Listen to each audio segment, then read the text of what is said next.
ಸನ್ಮಾನ್ಯ ನಮ್ಮ ತಂದೆ ಸಮಾನರಾದಂತ ಸನ್ಮಾನ್ಯ ಶ್ರೀ ಸಿದ್ದರಾಮಯ್ಯ ಸಾಹೇಬರು ಇವತ್ತು ನಮ್ಮ ಲೋಕಸಭಾ ಕ್ಷೇತ್ರದ ಅಭ್ಯರ್ಥಿಯಾದಂತ ಈ ತುಕಾರಾಮ್ ಪರವಾಗಿ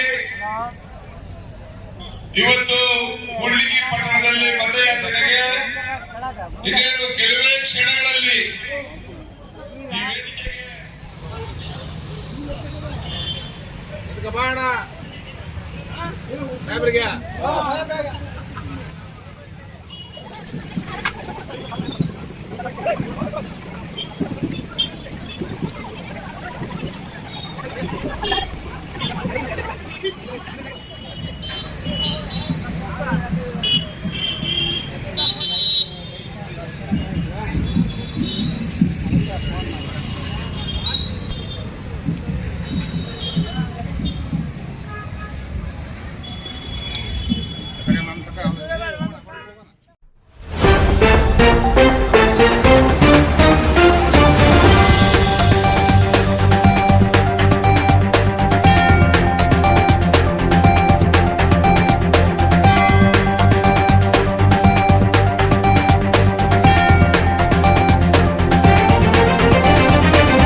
ಇಳಿಯಲಿಲ್ಲ.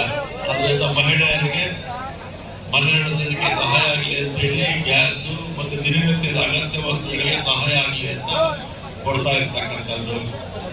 ಮತ್ತೆ ಉಚಿತ ವಿದ್ಯುತ್ 200 ಯೂನಿಟ್ ವರೆಗೂ ಅವ್ರು ಎಷ್ಟು ಬಳಸ್ತಾ ಇದ್ರು ಅದಕ್ಕಿಂತಲೂ 10% ಜಾಸ್ತಿ ಮಾಡಿ ಇವತ್ತು 1,40,00,000 ಜನ ಇನ್ನೂ ಜಾಸ್ತಿ ತಂದು ಅಭಿವೃದ್ಧಿ ಮಾಡಬೇಕು. ನನಗೆ ನಾನೊಬ್ಬರೇ ಸಾಕಾಗಲ್ಲ.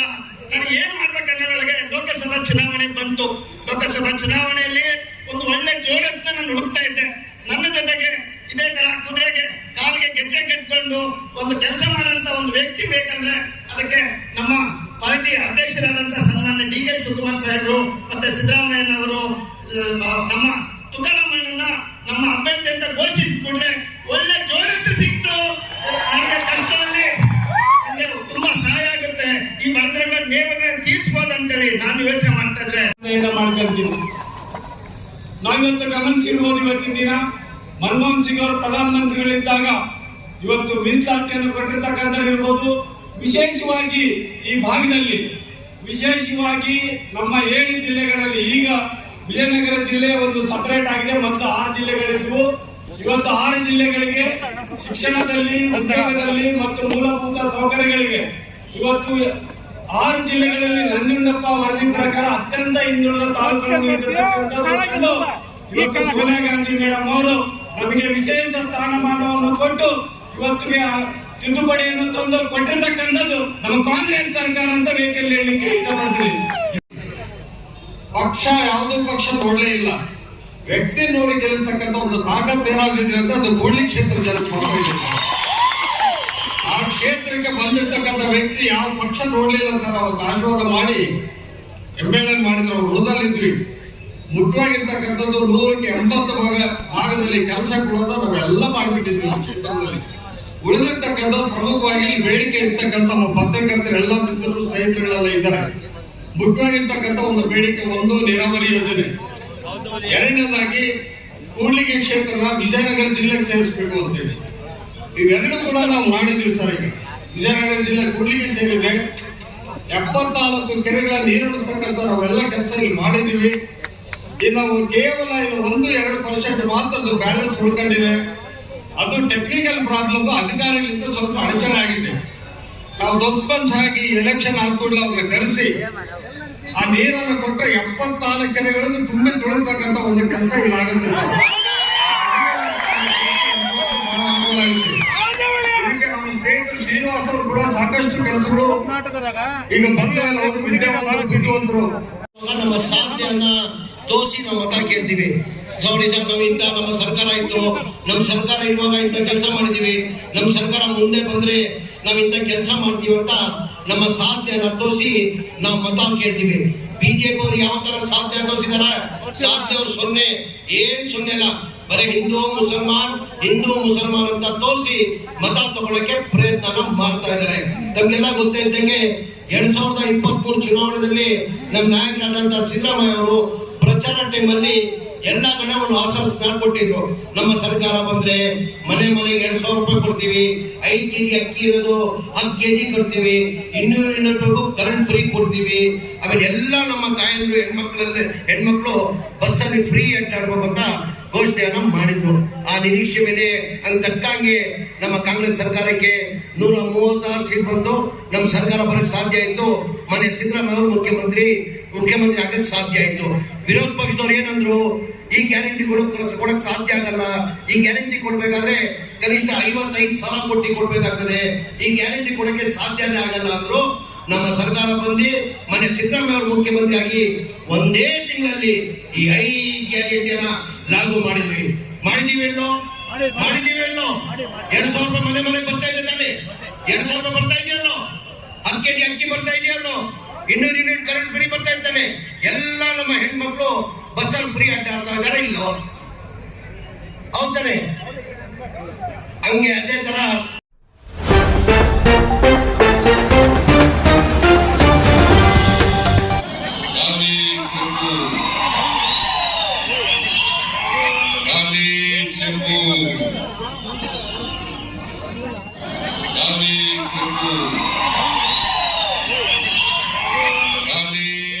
ಇಷ್ಟೊಂದು ಅಪಾರ ಸಂಖ್ಯೆಯಲ್ಲಿ ಸೇರಿರ್ತಕ್ಕಂಥ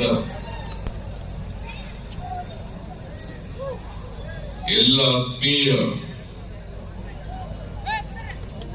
ಕಾರ್ಯಕರ್ತ ಬಂಧುಗಳೇ, ತಾಯಂದಿರೇ, ಎಲ್ಲ ಯುವಕ ಮಿತ್ರರೇ, ಸುದ್ದಿ ಮಾಧ್ಯಮದ ಎಲ್ಲ ಗೆಳೆಯರು,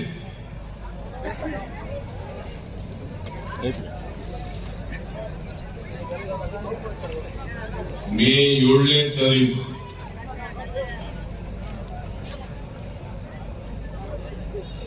ಬಳ್ಳಾರಿ ಲೋಕಸಭೆಗೆ ಚುನಾವಣೆ ನಡೀತಾ ಇದೆ.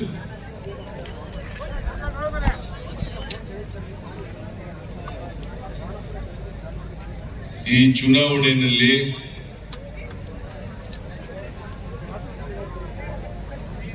ನೀವೆಲ್ಲರೂ ಕೂಡ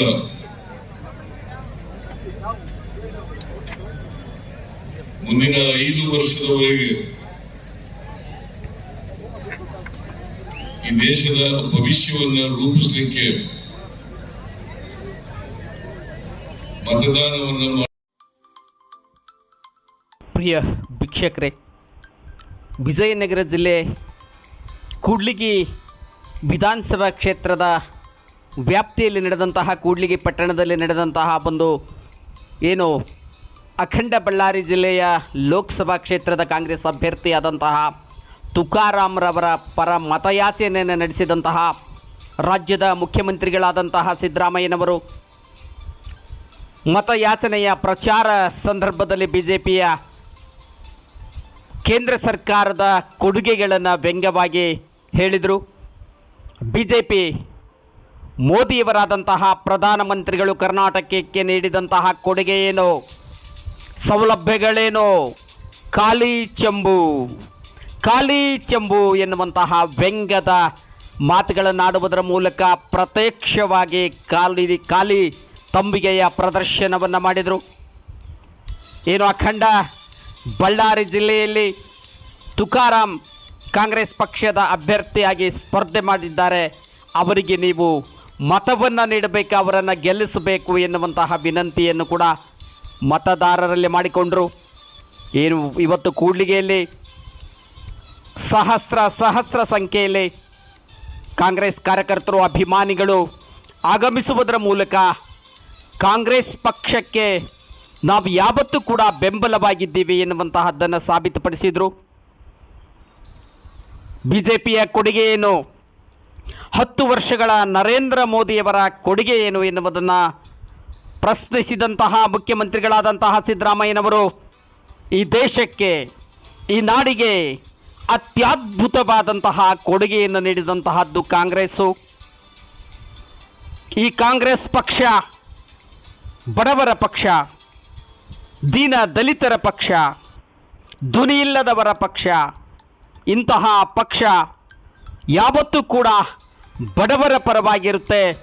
ನೀವೆಲ್ಲರೂ ಕೂಡ ತುಕಾರಾಮ್ರವರನ್ನು ಬೆಂಬಲಿಸುವುದರ ಮೂಲಕ ಹಸ್ತದ ಗುರುತಿಗೆ ಮತ ನೀಡಬೇಕು ಎನ್ನುವಂತಹ ಒಂದು ವಿನಂತಿಯನ್ನು ಮಾಡಿಕೊಂಡರು. ವ್ಯಂಗ್ಯವಾಗಿ ಖಾಲಿ ತಂಬಿಗೆಯನ್ನು ತೋರಿಸುವುದರ ಮೂಲಕ ಗಮನವನ್ನು ಸೆಳೆದರು. ಜನ ಸಿದ್ದರಾಮಯ್ಯನವರ ವ್ಯಂಗ್ಯದ ಏನು BJP ಬಗ್ಗೆ, ಕೇಂದ್ರ ಸರ್ಕಾರದ ಆಡಳಿತ ಬಗ್ಗೆ ವ್ಯಂಗ್ಯವಾಡಿದಂತಹದ್ದನ್ನು ಕೇಳಿ ಕೇಕೆ ಹೊಡೆದು ಸಿಳ್ಳೆ ಹಾಕಿ ಹರ್ಷವನ್ನು ವ್ಯಕ್ತಪಡಿಸಿದರು ಕಾಂಗ್ರೆಸ್ ಕಾರ್ಯಕರ್ತರು. ಈಗಾಗಲೇ ವಿಜಯನಗರ ಜಿಲ್ಲೆಯ ಉಸ್ತುವಾರಿ ಸಚಿವರಾದಂತಹ ಜಮೀರ್ ಅಹಮದ್ ಖಾನ್, ಮಾಜಿ ಶಾಸಕರಾದಂತಹ ಭೀಮಾ ನಾಯ್ಕರು, ಸಚಿವರಾದಂತಹ ರಾಮಲಿಂಗಾರೆಡ್ಡಿಯವರು ಸೇರಿದಂತೆ ಅಲ್ಲಮ್ಮ ವೀರಭದ್ರಪ್ಪನವರು ಎಲ್ಲರೂ ಮಾತನಾಡಿದ್ದನ್ನು ಈಗಾಗಲೇ ಕೇಳಿದ್ರಿ. ವೇದಿಕೆಯಲ್ಲಿ ಅಖಂಡ ಬಳ್ಳಾರಿ ಜಿಲ್ಲೆಯ ಎಲ್ಲ ಶಾಸಕರು, ಹೂವಿನಡಗಲಿಯ ಮಾಜಿ ಸಚಿವರಾದಂತಹ PT ಪರಮೇಶ್ವರ ನಾಯಕರು ಕೂಡ ಉಪಸ್ಥಿತರಿದ್ದರು. ಬನ್ನಿ ಕೇಳೋಣ. ಸಿದ್ದರಾಮಯ್ಯ ನರೇಂದ್ರ ಮೋದಿ ಅವರಿಗೆ ವೋಟ್ ಕೊಡ್ತೀರಾ? ಶ್ರೀರಾಮುಲಿಗೆ ವೋಟ್ ಕೊಡ್ತೀರಾ? ದಯಮಾಡಿ ಶ್ರೀರಾಮುಲಿಗೆ ಕೊಡಬೇಡಿ, ಓಟನ್ನ ಕೊಡಬೇಡಿ. ಖಾಲಿ ಚೆಕ್ ಕೊಟ್ಟವರು ಕೊಡ್ತೀರಾ? ಅದರ ಬದಲು ಶ್ರೀರಾಮುಲಿಗೆ ಈ ಖಾಲಿ ಚೆಂಬು ಕೊಡಿ. ಚೆಂಬು ಕೊಡ್ತಕ್ಕಂಥ ಕೆಲಸವನ್ನ ನೀವೆಲ್ಲರೂ ಕೂಡ ಮಾಡಬೇಕು. ಚೆಂಬು ಕೊಡ್ತಕ್ಕಂಥ ಕೆಲಸವನ್ನ ಮಾಡಬೇಕು. ನರೇಂದ್ರ ಮೋದಿ ಅವರು ಹೇಳಿದ್ರು 2000 ಅವ್ರ ಕ್ಷೇತ್ರಕ್ಕೆ 3500 ಕೋಟಿ ರೂಪಾಯಿಗಳನ್ನು ಅಭಿವೃದ್ಧಿ ಕೆಲಸಗಳಿಗೋಸ್ಕರ ಖರ್ಚು ಮಾಡಿದ್ದಾರೆ. 3500 ಕೋಟಿ ಮಾಡಕ್ ಸಾಧ್ಯ ಆಯ್ತಿತ್ತ? ಇವರೊಬ್ಬ ಅತ್ಯಂತ ಕ್ರಿಯಾಶೀಲ, ಅಭಿವೃದ್ಧಿ ಪರವಾಗಿರ್ತಕ್ಕಂಥ ರಾಜಕಾರಣಿ ಅಂತ ಹೇಳಿದ್ರೆ ಅದು ಅತಿಶಯೋಕ್ತಿ ಆಗಲಾರದು ಅಂತ ಹೇಳಲಿಕ್ಕೆ ಬಯಸ್ತೇನೆ. ಅದರಿಂದ ಇವರನ್ನ ಲೋಕಸಭೆಗೆ ಕಳಿಸ್ಕೊಡ್ಬೇಕಲ್ವಾ? ಬಳ್ಳಾರಿ ಅಭಿವೃದ್ಧಿ ಆಗ್ಬೇಕಾದ್ರೆ ಪಾರ್ಲಿಮೆಂಟ್ ನಲ್ಲಿ ನಿಮ್ಮ ಧ್ವನಿಯಾಗಿ ಕೆಲಸ ಮಾಡಬೇಕಾದ್ರೆ ಇವರು ಲೋಕಸಭೆಗೆ ಹೋಗಲೇಬೇಕು.